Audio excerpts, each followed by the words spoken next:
Hello, everybody. I'm Ben Coleman, one of your hosts here at the Florida Aviation Network at the beautiful Lakeland Linder Regional Airport. That was my 2 to 3 second pause for those guys scurrying around in the production trailer, and we are here to educate and to motivate and give compelling stories of aviation. And we're here all about aviation safety. All these cameras that you're looking at, I'm sorry, you're not looking at them, you're looking through them, are being run by volunteers, and we have a whole staff. We've got hundreds of volunteers running around back here helping us accomplish this. And we got guys out in the satellite truck, people all over the airfield. If you haven't been to Sun and Fun, this is the 41st annual. Please make it a point to come down and see us and walk around and look at all of the beautiful exhibits and specimens of aircraft and machinery. And there's cars, there's boats, there's planes, there's hot dogs, and there's Amish donuts that just melt in your mouth. But anyway, I regress. Today we're very, very honored to have someone that actually I was only 4 years old when this gentleman's father made a very, very large impact on the world. And if you are not familiar with the Cold War, you need to be. And one way to do that is visit the Cold War Museum. We have with us here Mr. Gary Powers, Jr. Hello, Ben.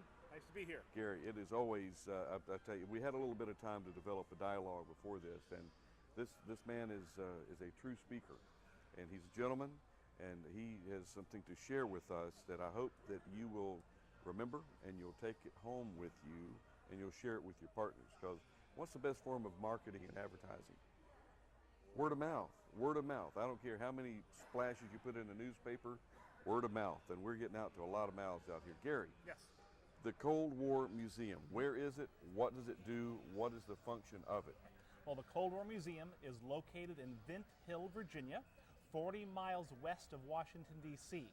I founded the museum in 1996 to honor Cold War veterans, preserve Cold War history, and educate future generations about this time period. It all came about back when I was in graduate school at George Mason University in the late 90s. I moved out there from the West Coast. I established myself in Virginia. I started to give lectures to high school students about my father and the U-2 incident. 9 times out of 10, I'd walk into a classroom, I'd get blank stares. The kids thought I was there to talk about the U-2 rock band. Mm-hmm. So all of a sudden I realized there was this gap in Cold War history, and that students didn't know what it was. They often would think that it was fought in Alaska, that it was fought in Siberia. They just didn't understand the ramifications of what the Cold War was and how it led into today, the Mm-hmm. war on terror. Mm-hmm. Well, the Cold War, from what I can recall and what I remember, like I said, I was 4 years old, and I'm gonna cut to the storyline here. Oh, sure. When your father was shot down Mm-hmm. over Russia, and it's just still, I can almost remember. I can go back to about 5 years old, but I can almost remember it was still hot on television. Of course, we had black and white TV. Mm-hmm. Of course, my dad we had color TV in 1960. He painted the television green, okay?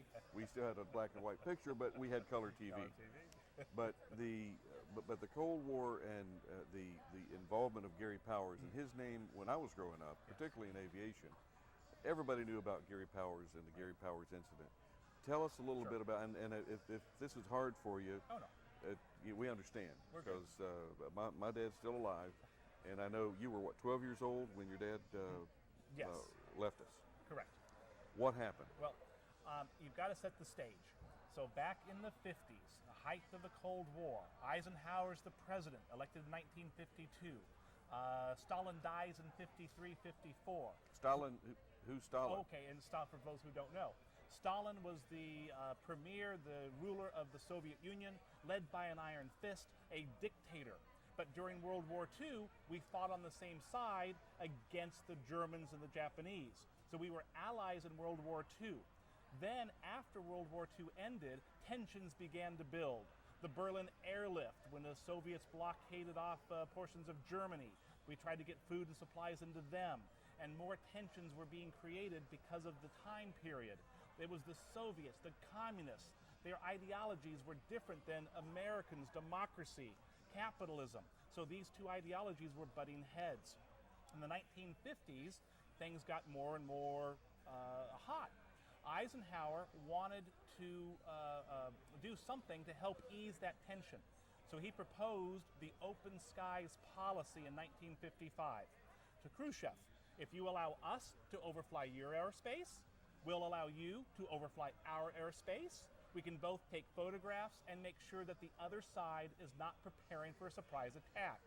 Now, Khrushchev said no. Supplies of what? A surprise attack. A surprise attack. Yes, Okay. like a Pearl Harbor, a surprise attack.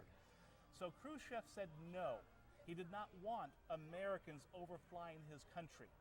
Having talked to Sergei Khrushchev, Khrushchev's son, he explains to me that his father said no to these overflights, the open skies policy, not because he had something to hide, but it's what he didn't have he wanted to hide. He was always boasting and bragging, Khrushchev was boasting and bragging, that they were cranking missiles out like sausages, that the generals here in America thought there was a missile gap and a bomber gap, that the Soviets had more than we did. So it was a bluff. It was a bluff, and he was playing poker. Yeah. But he wanted to show the world that he was a strong superpower equal to America and not inferior to. So he said no to these overflights. Well, at home, General Eisenhower, President Eisenhower, the CIA, Allen Dulles, the generals of the time were very concerned. Oh my gosh, what is he hiding? We've got to find out his strengths and weaknesses. So Eisenhower develops the authorization of the U-2 program, the U-2 planes. They are created in 1955, 1956. My father is recruited from the Air Force to fly these new top secret airplanes over the former Soviet Union, taking pictures of missile installations, military-industrial complexes, and other areas that are key targets for Americans should we have to go to war. So Eisenhower develops the program, authorizes the development. It's headed by the CIA. My father's one of the first 12 pilots to be recruited, flies these U-2 flights for about 5 years successfully. He's trained to fly at altitudes of 70,000 feet and above. He's gone through psychological evaluations, mental stability, making sure he's one of the best, top gun of the time, basically. So over the first 5 years, the missions are going well.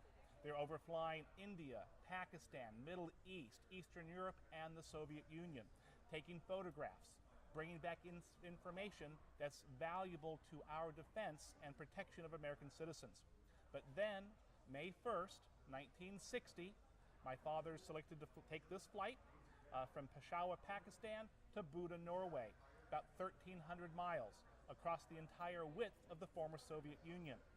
It is May 1st. He gets woken up at about 4 a.m., does his pre-flight check, pre-breathes oxygen to get sure that his system is capable of sustaining those altitudes with his oxygen equipment, gets in the plane, delayed takeoff, 6 a.m., the word goes. So he takes off, zooms up to 68,000 feet, crosses over the Soviet Union's border, starts to flip on and off the camera switches that will take the photographic imagery of the ground below. He's 4 hours into his mission. He's at an altitude of 70,500 feet. There's a bright orange flash. Shockwave hits the plane, throws him back in his seat. All of a sudden, the yoke no longer responds to his control. As a result, the near miss of a Soviet SA-2 missile had exploded near enough to the tail section to cause structural failure. Once the tail's gone from a plane, you can't fly the plane. The nose pitches forward, the wings snap off, and my father finds himself spinning down towards the ground in the wreckage. He falls from 70,000 feet to 30,000 feet before bailing out of the aircraft. He does not use the ejection seat. If he did, he would have severed his legs off. He basically ends up crawling out of the plane. He's a little panicked. He's trying to get orientated, trying to remain calm. He opens up the canopy, floats off into space, undoes his harness, and is immediately sucked up halfway out of the plane, still connected by his air hose. So here he is, half in the plane, half out of the plane, spinning down towards the ground, in and out of consciousness, trying to figure out how to hit the destruct mechanism that he can no longer reach because he's halfway out of the plane. Realizing he's getting closer and closer to the ground, breaks free of the air hose, falls free of the aircraft, and his parachute opens automatically at 15,000 feet. Parachutes down to the ground. He's caught, apprehended, turned over to the local authorities. The KGB pick him up that evening, take him to Lubyanka prison, put him in a jail cell for the night, start interrogating him for the week. Goes through varieties of interrogations, bright spotlights, grueling questions, threats of death. No physical torture during his 3 months of solitary confinement and interrogations, but a lot of mental anguish, mental uncertainty, yelling, screaming, "We will kill you if you don't cooperate. You need to help us, or else you'll get the death penalty." Psychological warfare. Psychological, yes, exactly. A lot of mental. So this is what my father was facing and enduring the first 3 months of his capture. But this is a general overview of the Cold War, of the U-2 incident. So he's shot down, he's captured, he's interrogated, he goes to a trial. The trial is judged over 3 days. The verdict, 10 years in prison. He starts to serve that sentence in Vladimir. Vladimir prison is 3 hours outside of Moscow. At this facility, he's there for 18 months prior to being exchanged on February 10th, 1962 for a Soviet spy, Rudolf Abel. Rudolf Abel was caught in America in the late 50s, serving a 30-year sentence in Georgia, federal penitentiary. These two men are on a bridge with their entourage. They're positively ID'd, and on the early mornings of February 10th, 1962, they walk home to their respective freedoms. Rudolf Abel goes home to the Soviet Union, a hero of their country, ticker tape parade, medals, heroics, postage stamp in his honor. My father returns home to an American public that's a little confused. They're not quite sure what to make of this ordeal.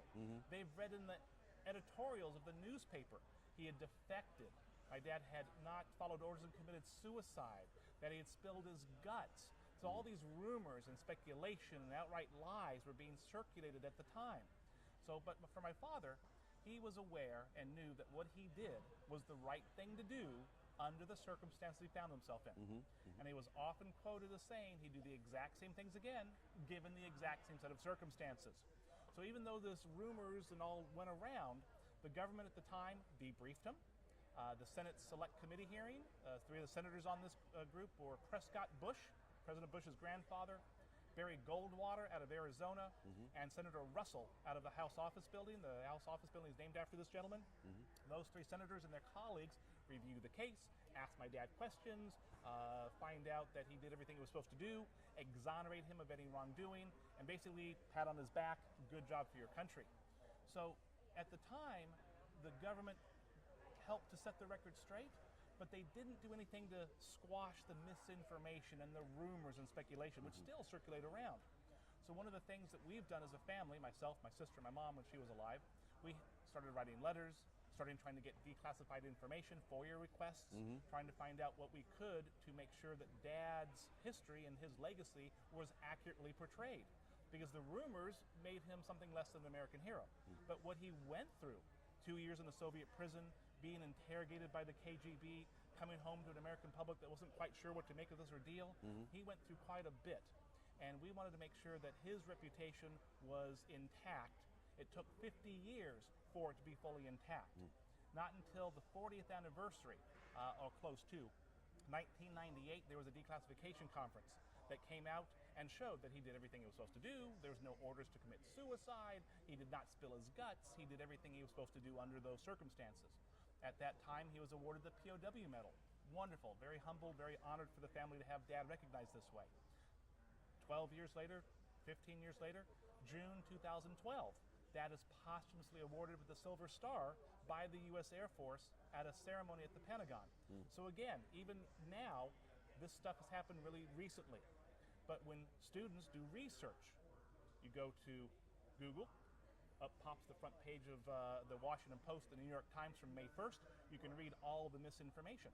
You might not find that there was a declassification conference in '98, or a POW medal awarded in 2000, or the Silver Star in 2012. So this is why the misinformation continues to circulate, even though the truth is there and we know the facts of the day. Well, Gary, what is the importance, and this is a rhetorical question, what is the importance of sharing with our youth, our viewing audience, of the Cold War time, the Cold War era? I mean, that's in the history, that's past. That'll never happen again, will it? Well, some people say we're in a Cold War right now. Putin in Crimea and the tensions that are happening there. You look at what's happening with NSA and the electronic communications they're doing of American phones. there's Cold War symbols and there's Cold War history that's happening right now. It's a different Cold War, though. I like to call it Cold War 2.0. There's a very famous quote that you have to be very careful who your enemy is because you will become what they are, and I can see some of that transpiring right now. We need to be very careful to make sure that we educate our youth on our Constitution, on the American way of life, on our democracy and a democratic system to make sure that our freedoms remain intact. And I'm going to come up with a phrase that Jim Ging's going to love this one. It just popped into my head. History repeats itself. That's original, isn't it? I just came up with that, didn't I? History repeats itself? Oh, yes. All right, okay, I did. All right. I can't take credit for it, but that's why it's so important to learn as much as we can about what has happened to see if we can do something to head it off from happening again, because there's some bad things that come out of that era, and people can get hurt. And again, we're all about safety here at the Florida Aviation Network, and and the power, the strength, and we don't want to turn this into a political contest here. However, it is so important to learn where we came from, to really determine where we are going to go. And I believe that's what you're trying to do, or you're accomplishing. You've dedicated, for the most part of your life, to this venture. And aviation, I mean, your dad was obviously a premier aviator to do what he was doing at that time. What are you doing in aviation? Well, I keep my feet on the ground. I had the opportunity to become a pilot when I was 16 years old. I did actually 1 hour of flight time. I have it in my logbook at home, but I didn't have that passion or that drive at the time. I think that stems from the fact that my father died when I was 12 years old in a helicopter crash while working for NBC television. So 4 years after his death, I'm still trying to recover and find out who he is. So it wasn't the right time for me. But I do enjoy flying. I fly with friends. I am a very big advocate of aviation history and the future thereof. I've been up to Oshkosh. I've been here to Sun and Fun. I've been to aviation museums around the world, always looking at displays and exhibits and artifacts, trying to make sure we see what Cold War connections there are. For me, my passion is to help preserve this Cold War history, honor our Cold War veterans, and educate future generations about this time period. Now, the Cold War, of course, has a big aviation component. The space race, the SR-71, the U-2, the F-117 stealth, and how they were used around the world during this time period. So we have very good archives on Kelly Johnson, the designer of those planes, Lockheed Skunk Works, Boeing and Phantom Works, and other components of aviation fit very well into the Cold War history. Well, and again, the more that we learn about it, hopefully we are not destined to repeat it. Correct. Because it's, even though a lot claim that we're in it now, but we are so rich with technology that we can't lose the fact that we need so many pilots and mechanics. We had a little discussion earlier about there's over 500,000 by the year 2030. That we're 15 years. We got to come up with 500,000 pilots and even more mechanics. You don't just wake up someday and say, I think I'm going to work on an airplane today, or I'm going to go fly an airplane today. It just doesn't happen that easy. Right. It's not that it's difficult, but you've got to take a path, and that's why hopefully at your museum, and I've got to admit I've never been to your museum. I would love to go. Okay. How would we get there if we virtually? Sure. Oh, very good question. If Thank we you. can't go there physically. For those of you who can go physically, it's 40 miles from Washington, D.C., Vint Hill, Virginia, a former Army communication base used by CIA, DIA, NSA to monitor electronically the communication of the embassies during the Cold War. It's 40 miles from D.C., right out of 66, right up 66 West. More online at www.coldwar.org.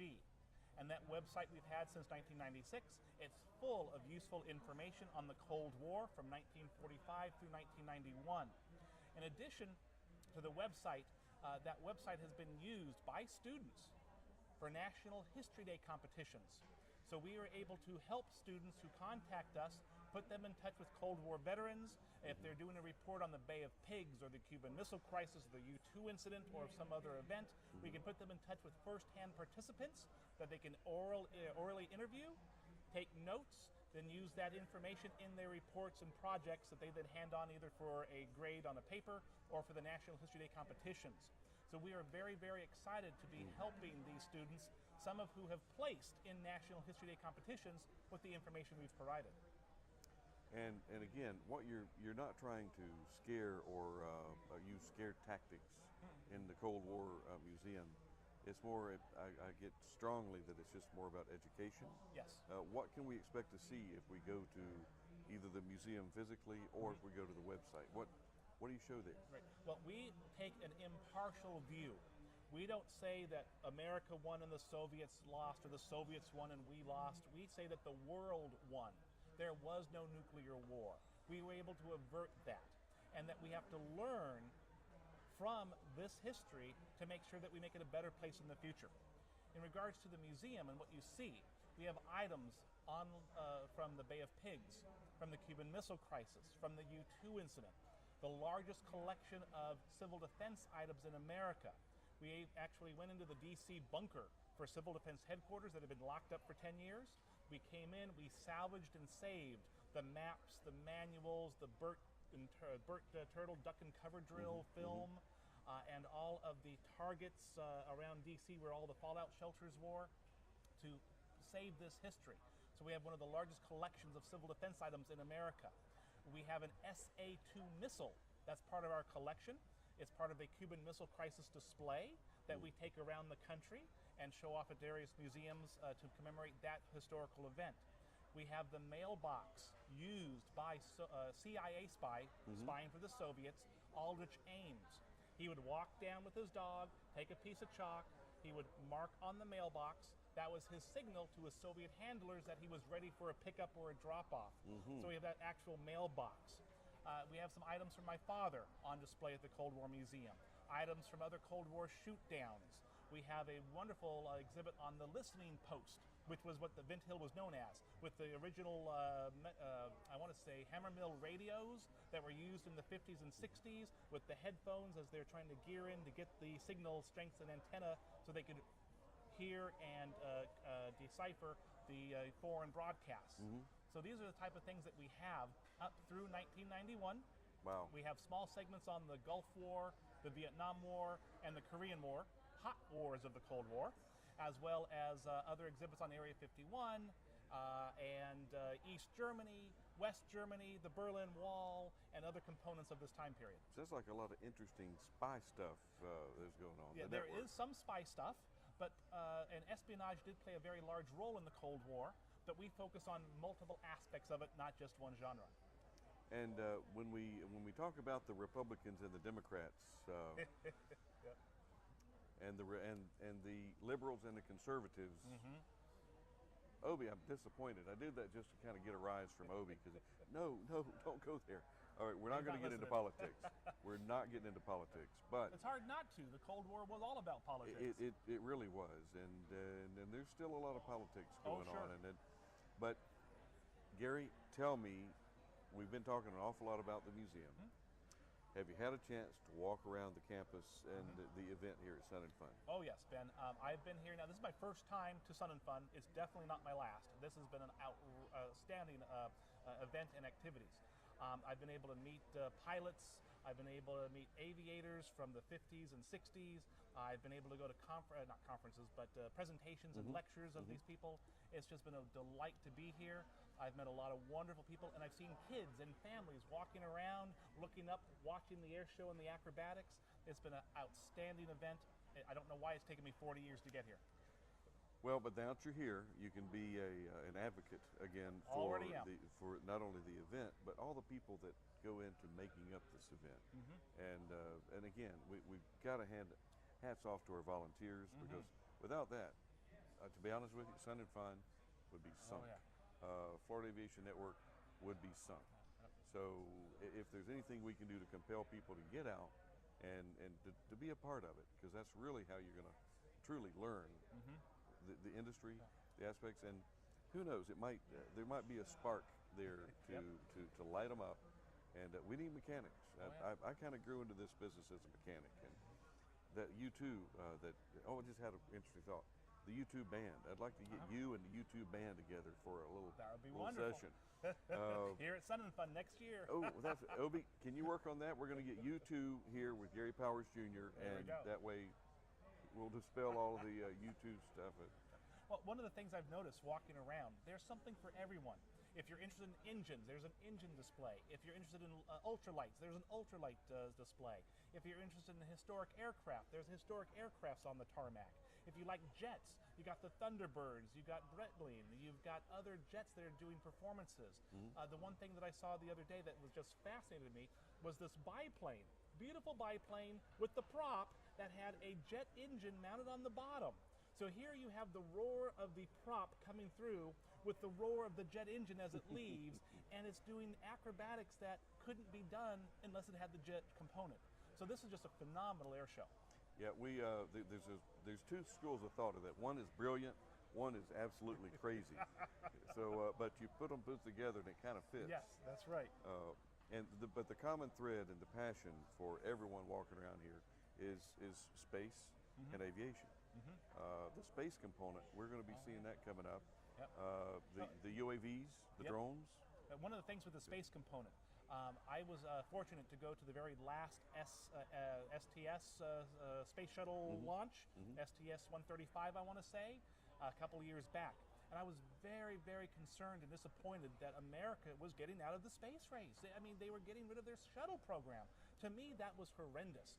But then a few years have passed, and I'm noticing that that's opening up for private companies to take and go forward from where American government left off and to commercialize space travel, to do tourism, to do mining of asteroids and moons in the future. So it's going to be the private companies that are going to take us to the next level. We're not that far away from George Jetson, and we're in the era. We remember the Jetsons, but I don't even know if the Jetsons is still on TV or not. Reruns. Well, that's great. I watch all the reruns here. Rutro, and Judy and all the folks on the Jetsons, and I dropped. These are name drops to get those folks to pull up the Jetsons. But we're not that far off from George Jetson hopping in his personal transportation device and puttering up through space. And your dad, he was truly. I mean, he was an astronaut before it was a common term. He flew through space and did some very, very dramatic things. And well, one of the things you just touched on there, very interesting. The original U-2 pilots that were recruited in 55 and 56 went through the Loveless Clinic, where they were prodded and poked and tested and psychological and physical and freezing and heat and solitary, all this make sure. Centrifuge. Exactly, all that stuff. So what they were going through was the initial components of what the Apollo and the Gemini and the Mercury astronauts went through after that. So they were basically the guinea pigs for the astronaut program. Well, and again, we're always developing more and more activity in education in the STEM process. We've got to educate our youth, and we've got to take the lead. And for men like you that dedicate your life to this, my hat's off to you. If I had a hat. But it is always a pleasure to talk with individuals of your nature and caliber. And we're going to let Gary get out, Gary Powers Jr. We're going to let him get out and go walk around, and I compel him to go get an Amish donut. Oh, yes. You look like you could use a donut. Oh, yes. I haven't had breakfast just. That would be wonderful. Oh, $4 is right behind us here. Excellent. Hey, Ben. Thank you so much for joining us here today. And we're going to wrap this one up, and we're going to have another very, very dynamic conversation with a notable and quotable here at Sun and Fun, number 41, Lakeland Linda Regional Airport. I'm Ben Coleman, one of your hosts, Florida Aviation Network. We'll see you next interview.